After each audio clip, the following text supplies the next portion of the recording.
그거는 3년 되게 좀 국고보조 사업으로 막 했었다. 이제 다 실패했는데, 단순하게 저희 실패할 거라 했어요. 실패할 수밖에 없는 이유는 이동 전방 차량은 복지 서비스, 이제 사회 서비스, 새로운 유형 사회 서비스. 그러면 재원이 필요해요. 이게 저희는 매장이 있기 때문에 매장은 거의 대부분이 젊은 사람이 이용하고요. 이동 전방에는 전부 차량 99%가 어르신만이에요. 동네에 젊은 사람들이 없기도 한데다가 거기서 뭐 살 수 있는 게 많이 없어요. 그러니까 매장에서 남는 소득을 다 어디로? 임금을 이 전환하는 거예요. 그러니까 운영이 돼요. 그래서 얘기를 그렇게 말씀드렸어요. 그래서 하려면 주소국이 따로 있어야 된다. 뭐가 됐든가. 그래서 환원 형태로 가지 않으면 이동 전방만으로는 불가능하다. 그래서 결국 작년 다 실패했죠. 물론 범위도 확장하고 다양하게 작전을 짜셨는데 결국 주소득을 만들어 놓지 않아가지고 실패했죠. 어쨌든 저희는 현재까지 이어지고 있고 이게 큰 역할을 하고 있어요. 그 외에 이제 뭐 우리가 잘 알고 있는 경로당 활성화사, 경로당 18개, 23개의 경로당이 있는데 사실상 양국도 이루어지 잡고 있어서 제가 이제 푸마시학교, 장암산 마을학교라고 이름 붙여가지고 겨울에는 장암산, 농번기에는 푸마시학교. 그래서 이걸 이제 일종의 마을학교 같은 것을 어르신들이 다 마을학교 운영하는 거예요. 그래서 마을복지센터, 또 마을주간보호센터 이런 이름 붙여가지고 3년 사업을 쭉 합니다. 그런 일도 하고 아무튼 그때 현안이 발생할 때마다 이렇게 이해관계자분들하고 뭐 논의해가지고 하나씩 풀어갔던 거고 그렇게 10년이 흘러가지고 2017년에 저희 10주년 행사를 했어요. 그때 나왔던 얘기가 이 활동이 지역에 얼마나 도움이 되냐. 그 당시 위원장님은 무슨 말씀 하셨냐면 너희들이 있었기 때문에 그나마 이 정도 유지가 됐던 거다. 인구가 급감할 것을 너희들 인구 때문에 역할을 해줘서 완만하게 뚫었다. 그런 얘기 주셨거든요. 그래서 저희들로서는 지역에 안착하는 소중한 시기였고 지역사회에 그런 의미가 있었지만 우리가 근원적 문제를 못 건드렸기 때문에 결과적으로 이걸 막을 수가 없었다. 그래서 어떻게 할 거냐. 마지막 10년 농촌 활성화 사업이 정말 오래된 거죠. 그래서 지역에 그 당시 마침 오셨던 위원장, 부위원장님 10년간 친하게 지낸 7년간 쌓였던 젊은 이장들하고 모여가지고 이 문제를 뭐냐, 이거 어떻게 할 거냐, 이거 보면서 봐서 알고 있죠. 자, 한번 해보자. 딱 10년만. 10년 되면 다 우리가 노인이 되니까. 그래서 좋다, 한번 해보자 해가지고 그때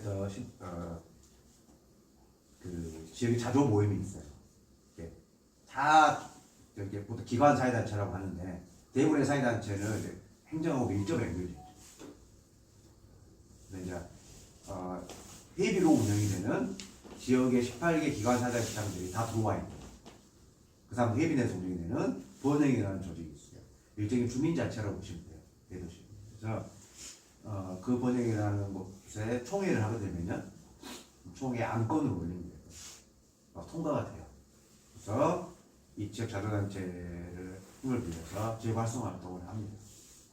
그래서 한 5년 정도 했고요. 여러 가지 것들 했어요. 그래서 그 논의했을 때 이제 분과를 만들었어요.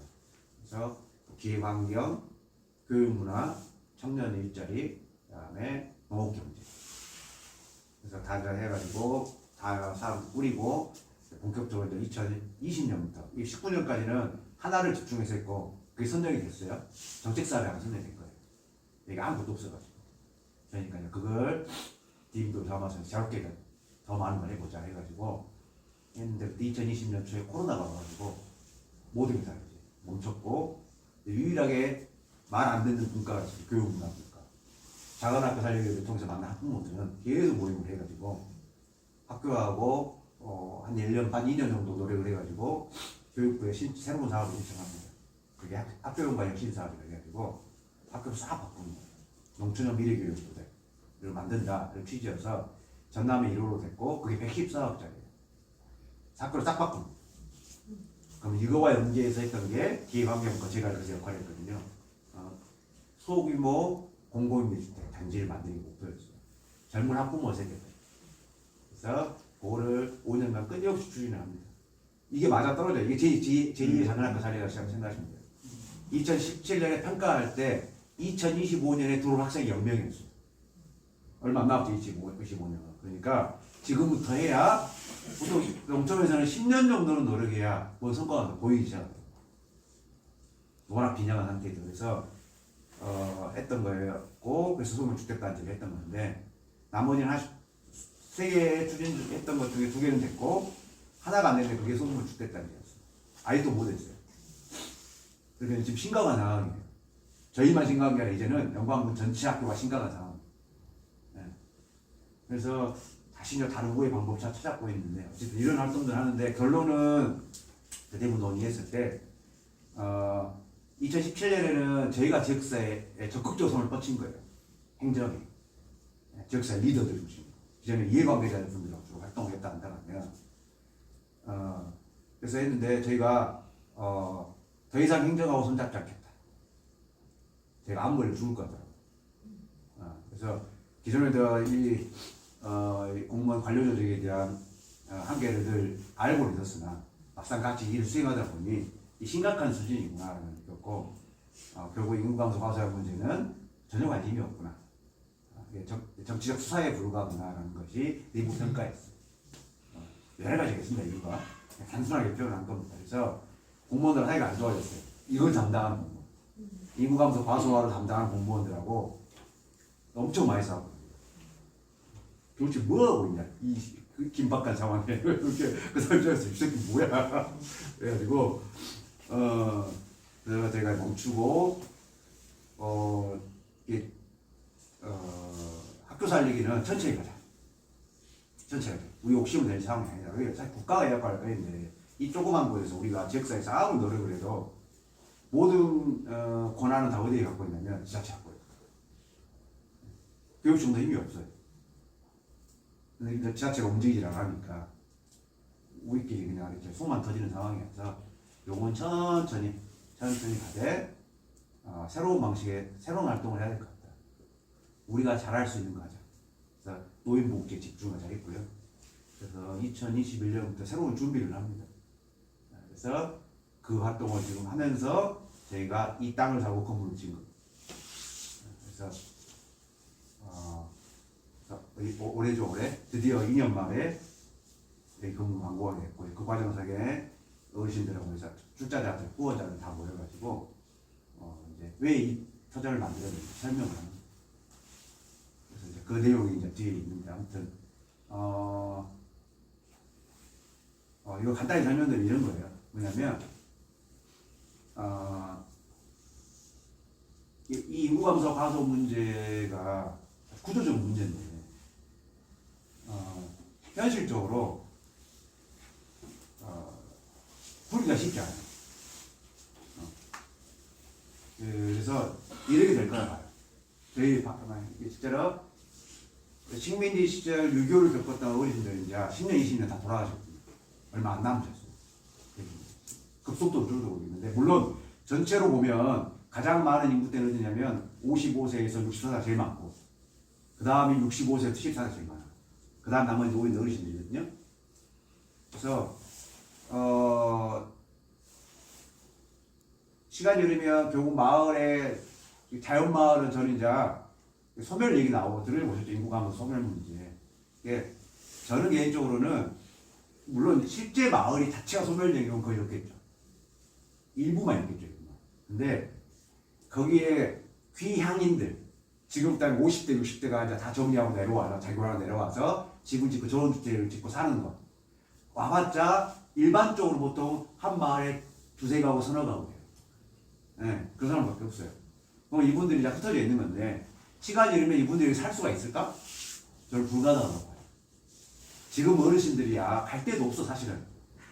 평생 살아왔던 곳이고 내가 분당에서 이동하기도 어렵고 쉽지 않고 마땅치 않고 그러니까 대부분 이제 집에 계시다가 마지막에 자식 집으로 가거나 청가족당 아니면 의무로 가야 되겠죠. 또 하나 베이비 부모 세대들은 결과적으로 시간이 흘러버리면 거기서 주변에 아무것도 없기 때문에 생활 펜션도 아무것도 없기 때문에 못 참을 거라고요. 절대 나올 수밖에 없는 상황에 직면할 거다 저는 보고 있어서 저는 이왕 여기서 평생 살았던 어르신들 그 다음에 살라고 내려왔던 사람들. 이런 사람들은 결국은 면 소재지로 오도록 만드는 게 우리 할 역할인 것 같다. 굳이 여기를 떠나지 않고도 도시로 가지 않고 다른 의구로 가지 않고도 여기에 우리가 노인들이 사람 살 만한 여러 가지 노인층의 인프라를 조성해 놓고 놓으면 자연스럽게 모이지 않는다. 우리도 여기 살 거니까 평생. 그런 측면에서 미리미리 준비하자. 최소 10년을 준비해놔야 토대업축 때그 다음부터 올 거니까 여기 하나씩 만들어가자. 저희 생각이고 이제 그런 사실은 필요한 욕구들이 있어요. 예를 들면 어르신들은 그런 상황인데 떠나고 싶지 않아. 수많은 논문 자료에 오면 대부분 떠나지 않다겠어. 근데 어쩔 수 없이 가. 그럼 도시로 간다 해서 뭐 빠져간 방법이 있냐? 방법이 없잖아요. 부모님 도시로 온다고 해서 자식이 가서 맨날 가서 만날 수가 없잖아요. 바빠가지고 현실적으로. 가나 마난 건데 방법이 어떻게 있어? 돌고 싸야지. 근데 이 지역에 최소한 생활권 단위에 하나 정도의 그런 노인 인프라가 다양하게 존재한다고 하면 내 고향을 떠나지 않고 살 수 있는 거고. 두 번째로는 베이비 부모 세대들 이런 거에 대한 문제의식이 크거든요. 특히나. 그래서 이 베이비 부모 세대들이 특히 이제 최근에 심각한 수준으로 이 고령화가 늘어나는 거 아시죠? 네, 보셨을 거예요 아마. 제가 표도 있는데 어마어마합니다. 현재 이 복지국가 시스템으로는 감당할 수가 없어요. 세금이나 사회보험 이 문제 어떻게 풀 거냐.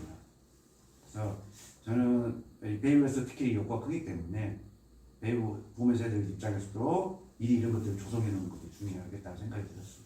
나중에 어떻게 될지 물론 이제 연금도 다 개혁하고 방식을 바꿔가겠지만 지역사 자체적인 노력도 필요하지 않겠냐라는 거고 그런 차원에서 우리가 열심히 이걸 만들어 놓으면 나중에 이제 특정 시점에 제가 이제 지역사회 복지가 올라가면 주민들과 함께 주도해서 지역사회 개발을 하고요. 특정 시점이 되면 이게 성과가 나오고 이제 주민의 그런 역량이 성숙이 되면 적극적으로 지역사회 계획단을 넘어야 되는 거 아니에요.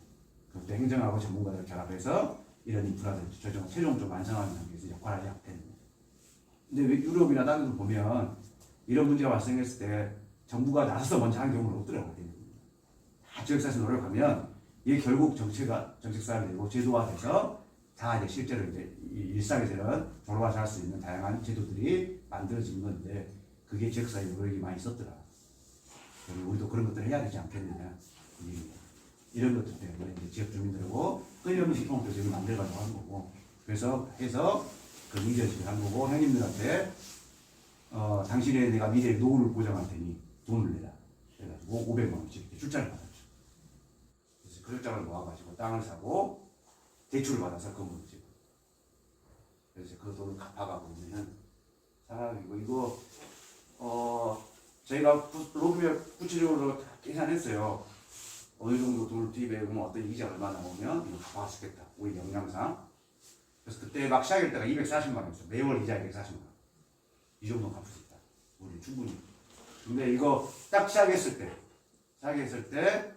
러시아 우크라이나 전쟁이 터졌고 미중 패권 전쟁이 작년 초에 생긴 거예요.